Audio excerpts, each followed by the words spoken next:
Assalamualaikum warahmatullahi wabarakatuh. Perkenalkan, nama saya Fadil Stefani dari kelas 1B Prodi Manajemen. Di sini saya akan mempresentasikan materi tentang komunikasi dalam organisasi. Komunikasi merupakan salah satu hal yang penting dalam menjalankan suatu bisnis atau perusahaan. Komunikasi ini bisa diartikan sebagai komunikasi yang dilakukan secara verbal maupun non-verbal, di mana dalam komunikasi ini berisi pendapat, ide, gagasan maupun informasi. Lalu, apa itu komunikasi organisasi?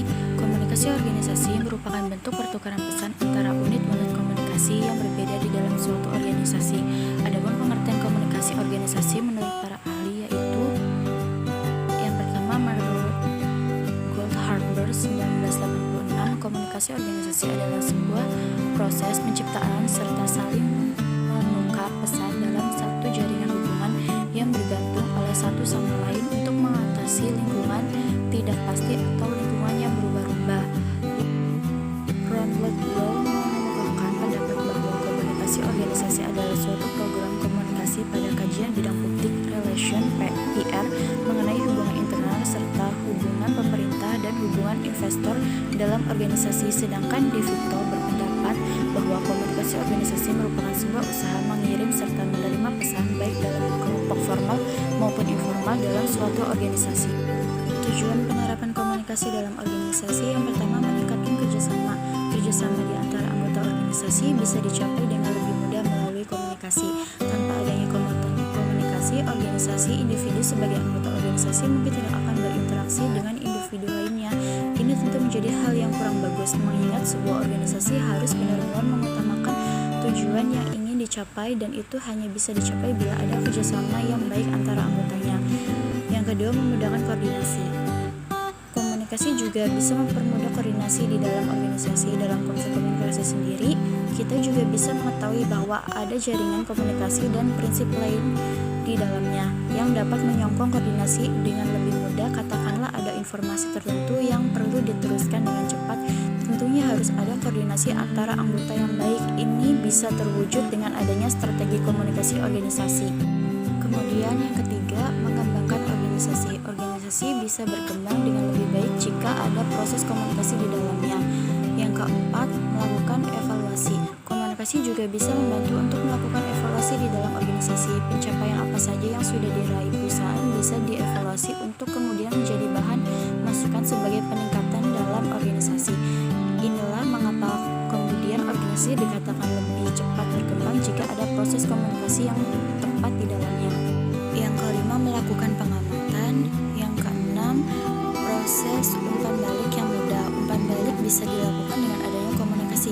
Katakanlah pimpinan organisasi membuat suatu kebijakan tertentu dan dianggap kurang sesuai dengan nilai organisasi, maka melalui komunikasi para anggota dapat menyampaikan umpan balik yang dimaksud.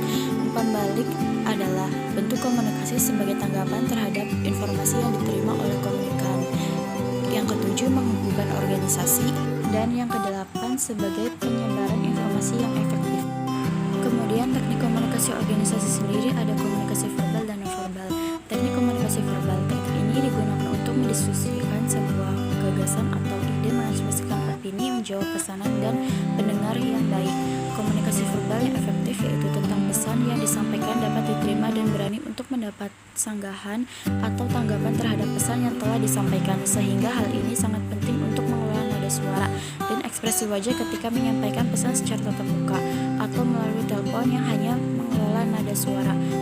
Contohnya seperti rapat, telepon resmi, meeting proyek, dan presentasi.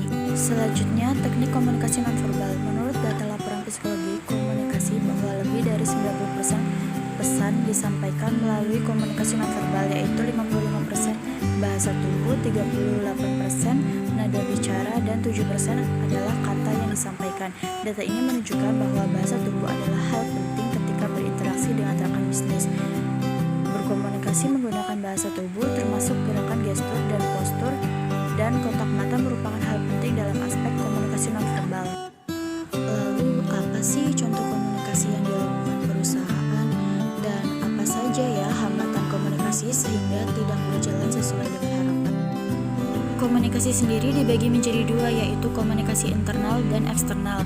Yang pertama, komunikasi internal, yaitu pertukaran gagasan di antara para administrator dan dan karyawan dalam suatu perusahaan dalam struktur lengkap yang khas disertai pertukaran gagasan secara horizontal dan vertikal di dalam perusahaan sehingga pekerjaan berjalan atau beroperasi dan manajemen.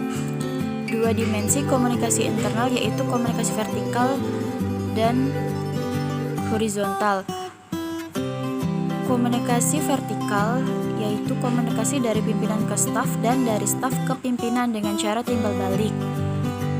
Kemudian downward communication, komunikasi atas ke bawah, contohnya pimpinan memberikan instruksi, petunjuk, informasi, penjelasan, perintah, pengumuman rapat, dan majalah inter. Lalu upward communication, dari bawah ke atas, contohnya staf memberikan laporan, saran-saran, pengaduan, kritikan, kotak saran, dan sebagainya kepada pimpinan. Hambatannya adalah apabila saluran komunikasi dalam organisasi tidak berjalan atau digunakan sebagaimana mestinya, karena hal ini berpengaruh terhadap operasional organisasi atau perusahaan.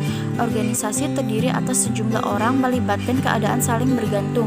Kebergantungan memerlukan koordinasi. Koordinasi mensyaratkan komunikasi. Dimensi komunikasi internal yang kedua adalah komunikasi horizontal. Komunikasi mendatar antara anggota staf dengan anggota staf berlangsung tidak formal, lain dengan komunikasi vertikal yang formal. Kemudian ada komunikasi diagonal. Cross communication adalah komunikasi antara pimpinan seksi atau bagian dengan pegawai seksi atau bagian lain.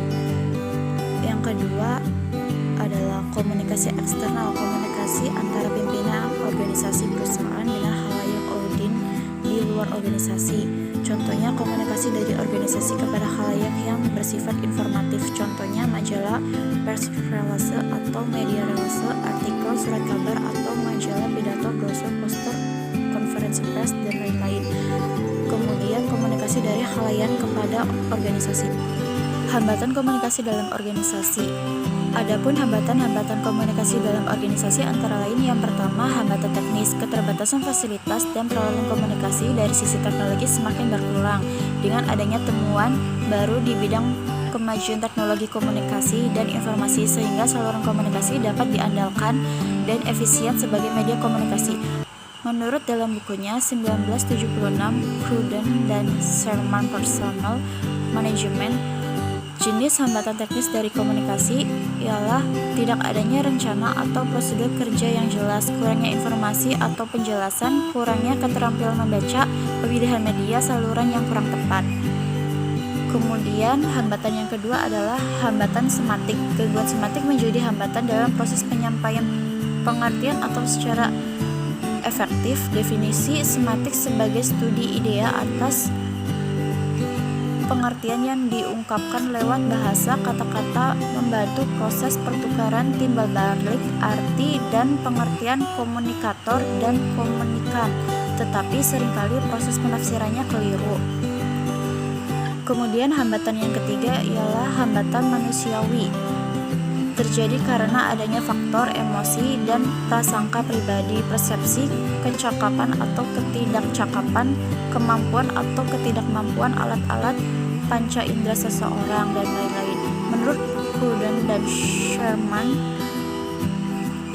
hambatan yang berasal dari perbedaan individual manusia ialah perbedaan persepsi, perbedaan umur, perbedaan keadaan emosional, keterampilan mendengar, perbedaan status, pencairan informasi, penyaringan informasi.